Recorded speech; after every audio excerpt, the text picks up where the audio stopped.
ইউটিউবৰ জগতত পৃথিৱীৰ নহবা ভাৰতৰ বিস্ময়কৰ ঠাই অৰ্থাৎ মিষ্টেৰিয়াছ প্লেচেছৰ বিষয়ে হয়তো ছবি দেখিছে। কিন্তু অসমতো এনে কিছুমান বিস্ময়কৰ ঠাই আছে যি হয়তো বহু লোকে আজিও ভালদৰে নাজানে।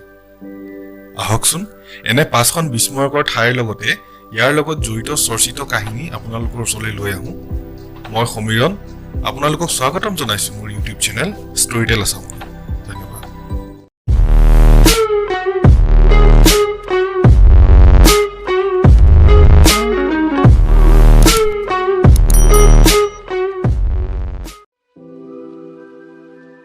অসমৰ তিনিচুকীয়া জিলাৰ এখন প্ৰসিদ্ধ টাউন মাকুম। মাকুম এক বিশেষ কাৰণত অতিকৈ বিখ্যাত। বহুতে হয়তো আজিও এই ঠাইখনৰ বিশেষত্ব নাজানে। ব্ৰিটিছৰ শাসনৰ সময়ত অসমৰ চিংফৌ সাম্ৰাজ্যত ব্ৰিটিছৰ শাসকসকলে পোনপ্ৰথমে চাহপাত গছৰ সন্ধান পায়। এই চাহপাতক কলকাতাত যেতিয়া পৰীক্ষা নিৰীক্ষা কৰিব পঠায় তেতিয়া এই চাহপাতবিধ চীনৰ এক বিশেষ চাহপাতৰ লগত মিল দেখে। সেই মৰ্মে ব্ৰিটিছে অসমলৈ চীনৰ পৰা বহু চাহপাত বিশেষজ্ঞকে ধৰি কাম কৰা বনোৱা কৰ্মচাৰী লৈ আনে আৰু এওঁলোকে উজনি অসমৰ বিভিন্ন চাহ বাগানত কৰ্মৰত হয়। এই প্ৰব্ৰজনৰ ধাৰা 1838 চনৰ পৰা আৰম্ভ হয়। কালক্ৰমত এই চীনা লোকসকলে অসমীয়া তথা অন্য সম্প্ৰদায়ৰ ছোৱালীৰ লগত বিবাহ পাশত আবদ্ধ হয় আৰু মাকুম নামৰ এই বিশেষ ঠাইত স্থাপিত হয়। মাকুমৰ অৰ্থ চাইনিজ ভাষাত মিটিং পইণ্ট। কালক্ৰমত এওঁলোকৰ সতি সন্ততি সম্পূৰ্ণৰূপে অসমীয়া লোকলৈ পৰিণত হয় আৰু মাকুমতে স্থায়ীভাৱে বসবাস কৰিব লয়। পিছে 1962 চনৰ ভাৰত চীনৰ যুদ্ধৰ সময়ত বহু চীনা লোকক দেউলী নামৰ ৰাজস্থানৰ এক বিশেষ ঠাইত বহিৰাগত শিবিৰত ৰাখে। তাৰে কিছু সংখ্যকক চীনলৈ ঘূৰাই পঠোৱা হয়। কিন্তু চীনে এওঁলোকক সীমান্তৰ কাষত বসবাস কৰাৰ কাৰণে ভাৰতবৰ্ষৰ চোৰাংচোৱা ভাবি আঁকোৱালি ল'বলৈ অস্বীকাৰ কৰে। কালক্ৰমত বহু সংখ্যক লোকে এই মাকুম অঞ্চলতে বসবাস কৰি অসমীয়া ভাষাক আঁকোৱালি লৈ সকলোৰে মাজত মিলি যায়। আজিৰ দিনত এওঁলোকক চাইনিজ অৰিজিন আছামিজ পিপল বুলি জনা যায়।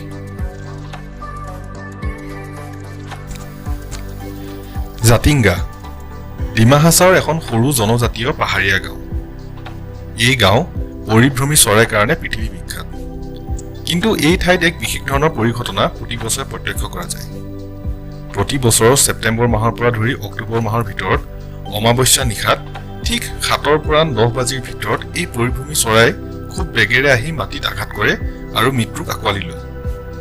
শ শ চৰাইৰ এনে আত্মহত্যা তথা মৃত্যু আজিও ৰহস্যৰ আৱৰ্ত। স্থানীয় লোকৰ মতে ইয়াৰ লগত অদৃশ্য প্ৰেত শক্তিৰ জড়িত আছে। কিন্তু বহুতো বিশেষজ্ঞই এই বুলি ঠাৱৰ কৰে যে এই সময়ত বানপানীৰ প্ৰকোপৰ কাৰণে এই চৰাইবোৰে নিজৰ বাসস্থানবোৰ হেৰাব লগা হয়, যাৰ ফলত ঠাইৰ অভাৱত এই চৰাইবোৰে দিক বিদিক হেৰুৱাই পানী গছ আদি খুন্দা খাই মৃত্যুমুখত পৰে।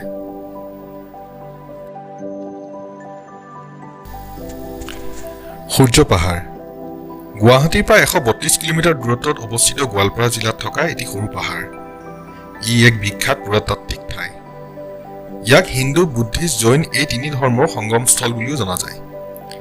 এই তিনিওবিধ ধৰ্মৰ বহু ভগ্নাৱশেষ শিলালিপি এই পাহাৰত পুৰাতাত্ত্বিকসকলৰ দ্বাৰা আৱিষ্কাৰ কৰা হৈছে।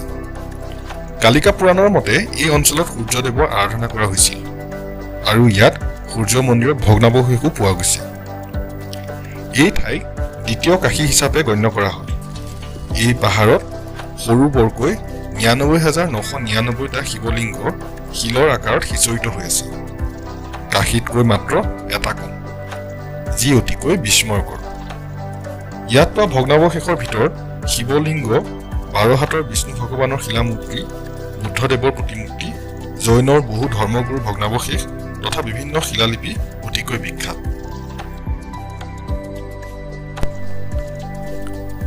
বেলখৰ নলবাৰী জিলাৰ এখন সৰু গাঁও, যি 500তকৈ অধিক বছৰ পুৰণি বিল্বেশ্বৰ দেৱালয়ৰ কাৰণে বিখ্যাত। এই দেৱালয় স্থাপনৰ আঁৰত এক মনোৰম কাহিনী আছে। স্থানীয় লোকৰ মাজত চৰ্চিত এই কাহিনীটিৰ মতে এজন ব্ৰাহ্মণৰ ঘৰত এজনী গাই গৰু আছিল। সেই গাই গৰুজনীয়ে ব্ৰাহ্মণৰ পৰিয়ালক গাখীৰ দিয়াৰ পৰা বিৰত আছিল। ফলত এদিন ব্ৰাহ্মণজনে ইয়াৰ ৰহস্য সন্ধান কৰিবলৈ গাইজনীয়ে কাকনো গাখীৰ দিয়ে তাক চাবলৈ চৰণীয়া পথাৰত গৰুজনীৰ পিছে পিছে আগবাঢ়ি যায়।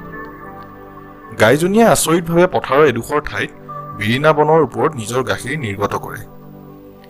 এই আচৰিত কথা এদিন ৰজাৰ কাণত পৰাত ৰজাই এদিন বনোৱা লগাই সেই মাটিখিনি খান্দি তাৰ আঁৰৰ ৰহস্য উদ্ঘাটন কৰিব ধৰে। ফলত সেই মাটিৰ পৰা এটা শিৱলিংগ উদ্ধাৰ হয়। এই শিৱলিংগৰ ভাগ ৰজাই প্ৰভু শ্ৰীকৃষ্ণক উচৰ্গা কৰে আৰু এটা মন্দিৰৰ স্থাপনা কৰে। এই মন্দিৰেই আজিৰ বিল্বেশ্বৰ মহালয়। সেই ঠাই সেই সময়ত বীৰেশ্বৰ বুলি জনা গৈছিল আৰু কালক্ৰমত সেই নাম বিল্বেশ্বৰলৈ সলনি হ'ল আৰু অন্তত আজি বেলশৰলৈ পৰিণত হ'ল। এই দেৱালয়ত প্ৰতি বছৰে মহ বলি দিয়াৰ প্ৰথা আজিও প্ৰচলিত। পুৰণি গুদামৰ এজোপা বটবৃক্ষ ৰাষ্ট্ৰীয় ঘাইঘাটৰ দাঁতিত থকা। এই কেইবাশ বছৰ পুৰণি বটবৃক্ষজোপা প্ৰেত আত্মাৰ বাসস্থান বুলি জনা যায়। স্থানীয় লোকৰ মতে 1820 চনৰ মানৰ সন্ত্ৰাসৰ সময়ত বহু অসমীয়া নিৰীহ লোকক এই গছজোপাত বান্ধি হত্যা কৰা হৈছিল। সিহঁতক জাঠি জোঙেৰে বিন্ধি তথা জ্বলাই দিয়া হৈছিল। এই গছৰ আশে পাশে বহু দুৰ্ঘটনা সংঘটিত হয়, যাৰ আঁৰত এই লোকবোৰৰ প্ৰেত আত্মা থকাৰ কথা বিশ্বাস আছে।